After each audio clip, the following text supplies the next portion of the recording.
Boa noite, professores e professoras e equipe de coordenação da Unidade Escolar Cecília Belli. Meu nome é Evandro, sou professor de matemática da rede e esse ano estou aqui na unidade escolar desenvolvendo o projeto Jogos Matemáticos na Educação Infantil. O público-alvo do projeto são a equipe de coordenação, os professores e alunos do Pré-1 e Pré-2 da unidade escolar. Eu sou responsável pelas ações. Está aqui na tela o meu e-mail. Caso fique alguma dúvida em relação a este vídeo ou qualquer etapa do projeto, dúvidas, vocês podem me contatar por esse e-mail evando.barbosa@edu.itapevi.sp.gov.br.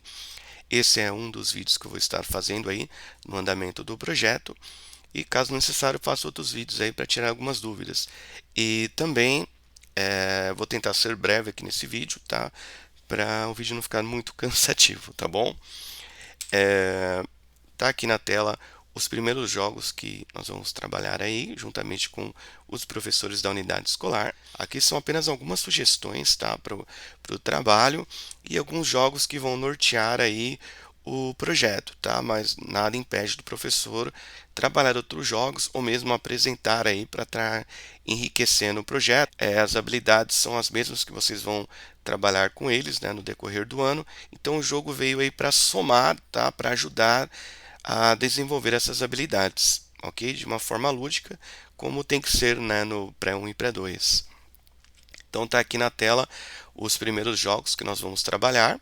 Tá? O primeiro é o dominó das formas geométricas, o segundo é o jogo da corrente, o terceiro o jogo do balde e o quarto o jogo dos palitinhos. Aqui temos o porquê da utilização de jogos, né, no ensino de matemática e em outras áreas.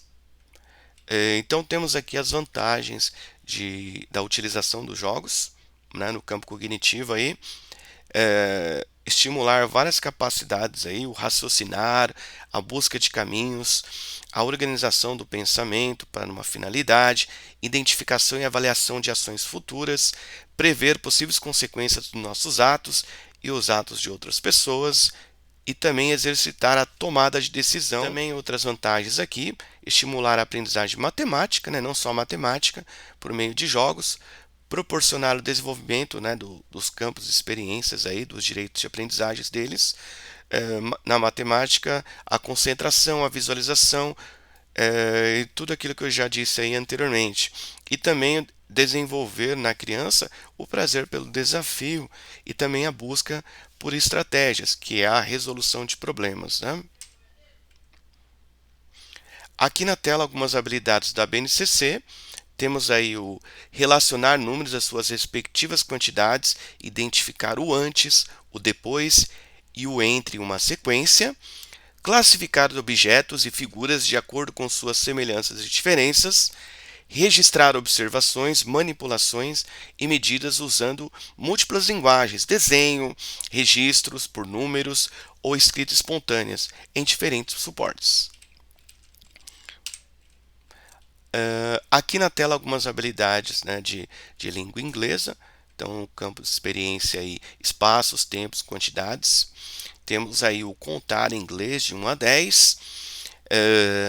Promover os números e colocar com o vocábulo contável. E conhecer as diferentes formas geométricas, brinquedos, animais de estimação, estabelecendo relações de comparação entre os objetos. Então, os jogos vão ajudar aí a trabalhar essas habilidades também. No campo de experiência, traços, sons, cores e formas.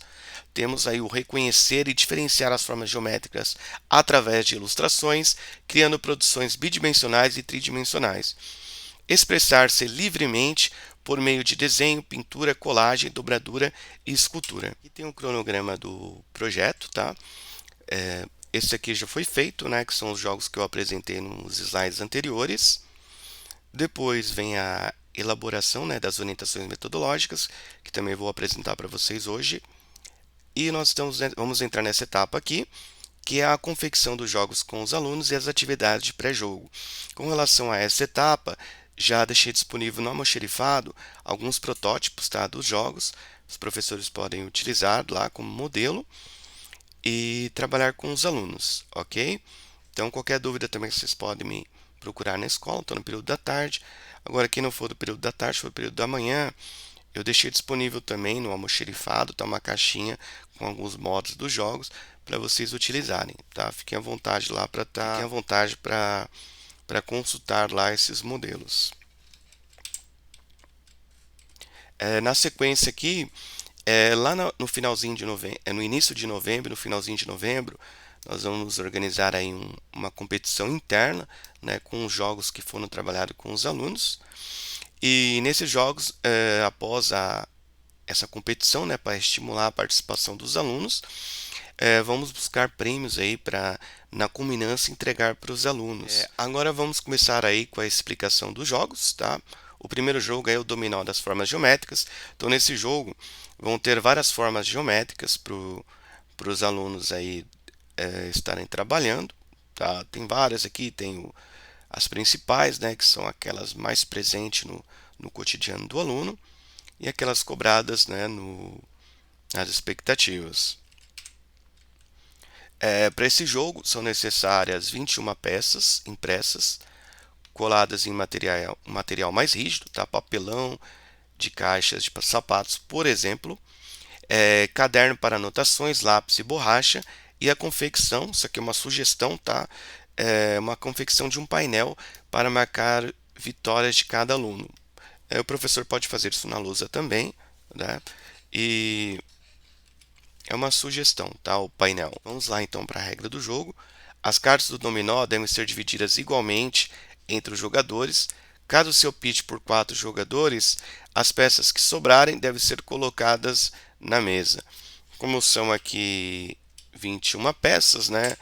Sendo 4 alunos, ficaria 5 com cada aluno e uma fica na mesa ali de reserva, né? Daí pode deixar para um aluno que não conseguir jogar comprar ou eliminá-la do jogo, ok? E um dos jogadores inicia a partida aí, então eles decidem quem começa. Os demais colocam as peças de modo a associar corretamente a forma geométrica das figuras aos objetos. E se um jogador não tiver a peça, ele perde a vez e segue para o próximo. E o jogador que conseguir eliminar todas as suas peças, ele vence a partida, tá bom? Possibilidades metodológicas aqui do jogo estão na tela, que é a discussão e atividades orais escritas a respeito da melhor estratégia para vencer. E o professor pode depois trabalhar aquela brincadeira de comprar, né, as peças. Enfim, as regras podem ser adaptadas aí de acordo com a intenção pedagógica. Então temos aqui as sugestões de algumas atividades de pré-jogo. A primeira é trabalhar com a criança figuras ou objetos que lembrem determinadas formas geométricas. Então aqui o professor pode estar trabalhando com eles alguns objetos, né, que lembram as formas geométricas, a esfera, o cilindro, os blocos retangulares, a pirâmide, o cone, o cubo, tá? Então é interessante trazer alguns objetos para eles poderem relacionar, né, com as figuras que eles vão encontrar no jogo. Então aqui na terceira etapa nós temos aqui algumas possibilidades metodológicas relativas à dinâmica do jogo. Então trabalhar o encaixe das peças, fazer um encaixe prévio das peças e pedir para os alunos terminarem de encaixar, que é uma situação problema. E também, né, trabalhar a questão do respeito aí ao outro jogador, ao cumprimentar o outro antes e depois das partidas, respeitar as regras do jogo, enfim, segui-las. Então, tudo isso pode ser trabalhado aqui como atividade pré-jogo, né? Uma sugestão. Nessa etapa aqui no início dos jogos, nós vamos trabalhar as retas completas do jogo. Então, na etapa anterior, o docente trabalhou aí com o aluno as regras, né, em partes, né, para o aluno ir naturalmente desenvolvendo essas regras. E agora nós vamos trabalhar nessa etapa as regras completas. Aqui é importante que os alunos joguem com outros alunos, tá? Não fique sempre com o mesmo aluno. Jogando sempre com o mesmo aluno, é importante jogar com os outros para que eles percebam de forma mais fácil as regras, né? Que vai surgir aqueles conflitos, se está certo, se está errado. Aí fica mais fácil deles perceberem que se eles executaram alguma jogada incorreta. E após o domínio das regras, pode ser montada uma competição interna entre os alunos. E a montagem, né, a sugestão aqui de um gráfico pictório para indicar os resultados de cada aluno. Então aqui, além do gráfico pictório, pode ser feito outras coisas também, né, a contagem dos alunos no caderninho deles, ou mesmo o docente pode montar na lousa um gráfico pictório, né, usando formas geométricas aí. Então aqui temos uma sugestão, por exemplo, que pode ser feito, tá? Para o aluno, tá? Enxergar aí o aluno que pontuou mais, né? Pontuou mesmo, menos, para facilitar a contagem. Agora vamos apresentar o segundo jogo, que é o jogo da corrente. Para esse jogo é necessário um tabuleiro com 19 casas, tá? Ele pode ser circulares ou de outros formatos. Então esse aqui o docente pode construir, tá? Com uma tampinha de garrafa PET, né? Circulando aí as 19 casas e usando tampinhas também, tá? Lá no material que eu deixei, né, no almoxerifado, tem bastante tampinhas lá que o docente pode utilizar durante os jogos, tá? E então são necessárias 18 tampinhas de uma cor e 18 de outras, tá? Pode ser tampinha ou as pecinhas que tem no modelo, né? A sugestão é tampinha, né, que é mais fácil dos alunos manipularem. Caderno de anotações, lápis e borracha. E da mesma forma que no outro, é um painel, tá? Sugestão também, confecção de um painel para marcar as vitórias de cada aluno. Aqui as regras do jogo, é um jogo em duplas e as equipes jogam alternadamente. Pode ser jogado também um contra o outro, tá? Aí vai da intenção pedagógica. E cada equipe, na sua vez, pode colocar 1 a 4 marquinhas nos elos. Então eles vão completando aí os elos. Vou voltar aqui um pouquinho no slide anterior. Então aqui eles podem colocar de 1 até 4 elos aqui, 4 pecinhas em cada vez eles vão escolher. Voltando aqui no slide, então aqui funciona da seguinte forma. Então uma equipe escolhe colocar 4 elos, ela coloca 4 marquinhas aqui e passa a vez para o próximo. O próximo escolhe se quer colocar 1, 2, 3 ou 4. Aí ele coloca aqui as marquinhas. Aí vai alternando as jogadas desta forma, até que vai chegar uma hora, a equipe vai colocar a pecinha aqui na última casa. E a equipe que colocar a pecinha na última casa perde a partida, tá? Então, o objetivo aqui é não colocar a última peça nessa casinha aqui, tá? A equipe que colocar a última peça aqui perde a partida, tá? Temos outras possibilidades metodológicas para o jogo, que é alterar essa regra. Eu falei de colocar 4 peças, mas pode trabalhar com o aluno, colocar 5, 6, tá? Ou mais peças para o aluno tá trabalhando essa estratégia. O professor também pode mudar o número de elos, colocar mais elos para demorar um pouquinho mais o jogo, ou modificar os objetivos do jogo. Por exemplo, perde quem não colocar a pecinha no último elo, ou seja, quem colocar a pecinha no último elo ganha o jogo. Então, as regras podem ser trocadas também. Aqui algumas sugestões de atividade pré-jogo. Então, temos aqui a quantidade de peças podem ser. Então, trabalhar com os alunos aí, a quantidade de peças que pode ser encaixada na vez de cada jogador. Encaixar algumas peças previamente, assim como no jogo anterior. Agora temos aqui o jogo do balde. Para o jogo são necessários alguns baldes de plástico, né? Daí eu deixei alguns modelos lá, mas o docente pode utilizar outros tipos de balde, né? A escolha dele. Bolas de plástico pequena, né? Para o aluno arremessar. Também a sugestão aqui de um painel para marcar a pontuação e numerais para colar nos baldes, né, para os alunos verificarem, né, o valor de cada balde. O principal objetivo do jogo é acertar a bolinha no balde, contudo, tem outras possibilidades aí para atingir outros objetivos, né, podendo ser jogado individualmente ou em equipes para que o jogo se torne mais colaborativo, né, e trabalhe outras habilidades aí. Antes de iniciar o jogo, cada aluno precisará escolher uma forma geométrica para representar seus pontos, né? Isso aqui também é uma sugestão, tá? E aí o docente pode estar trabalhando, a equipe vai marcar quadradinhos, outro vai marcar triângulos, retângulos, círculos. Gráfico, né, pode ser horizontal, vertical. Então já é um início de um trabalho, né, com os gráficos de barras e de colunas. Então aqui uma sugestão também, os baldes de maior valor, o professor deixar eles um pouquinho mais afastado, né? Sugestão aqui de deixar os baldes alinhados, tá? Não é uma sugestão, tá? E ganha o jogo a primeira criança que completar o gráfico com pelo menos 10 figuras geométricas, tá? Então, o professor pode colocar, por exemplo, dentro do balde ali alguns números, né? E para o aluno identificar quanto que vale o balde e vai fazendo o gráfico ali usando as figuras, né? Ele pode desenhar mesmo numa folha de caderno ou mesmo na lousa, né? O professor junto com os alunos, ou também trabalhar aí com figuras concretas, né? E construindo o gráfico ou na parede ou no chão também, né? Então vai aí da opção do professor. Falei do jogo individual, né? Agora o jogo coletivo. É, no coletivo as regras são parecidas com o jogo individual, contudo cada equipe deverá formar uma fila. A principal diferença é que em cada rodada só um jogador de cada equipe poderá jogar. Então vai alternando, né? Pode fazer uma fila dos meninos, das meninas, ou uma equipe, né, de alunos, outra de outros alunos, e a equipe vai jogando, alternando, né? Aí pode formar a equipe vermelha, equipe azul, né, de várias cores aí.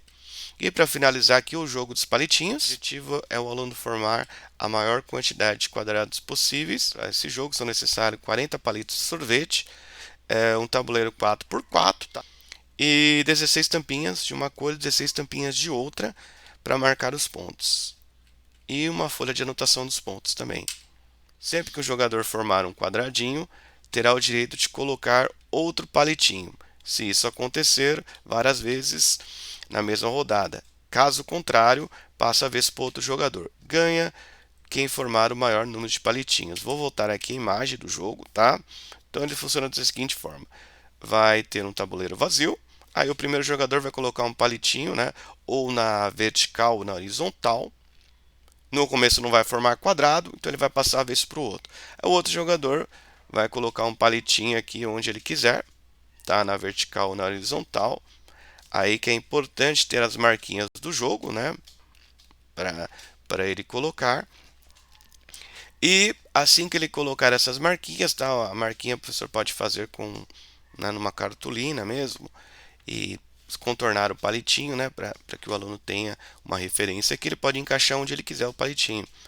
Aí vai chegar um momento que um dos alunos, ao colocar um palitinho, vai formar um quadrado. E a partir do momento que ele formou um quadrado, ele vai colocar a tampinha dele aqui para marcar que ele fez um ponto, né, que ele formou um quadrado, que aquele quadrado é dele, e ele vai ter direito a colocar mais um palitinho. Se ele colocar mais um palitinho e formar outro quadrado, ele vai colocar a tampinha e vai ter direito a colocar outro palitinho. Então isso aqui é acumulativo, tá? E até preencher tudo aqui, tá? Então o que colocou mais tampinhas vai ser o vencedor. Então aqui temos alguns exemplos, né, de atividade. Quantos palitos faltam para formar um quadrado? Quantos palitos faltam para formar dois quadrados? E quantos palitos faltam para formar quatro quadrados? Então o professor já deixa meio que, né, uma construção prévia aqui e pergunta quantos palitos são necessários aqui, sem mexer com os palitos que estão ali, quantos ele precisa colocar para formar 4. Então tudo isso ajuda aí, né, nas estratégias do jogo. E no início do jogo, né, trabalhar as regras completas e continuar, né, observar as características aí, né, de cada turma. E aqui são praticamente as mesmas sugestões do anterior, né? E então não tem muito o que falar, né? Então, de forma gradativa aí, vamos começar a trabalhar com esses jogos, tá? Aí qualquer dúvida vocês podem me procurar. Muito obrigado, um ótimo ATPC para todos aí.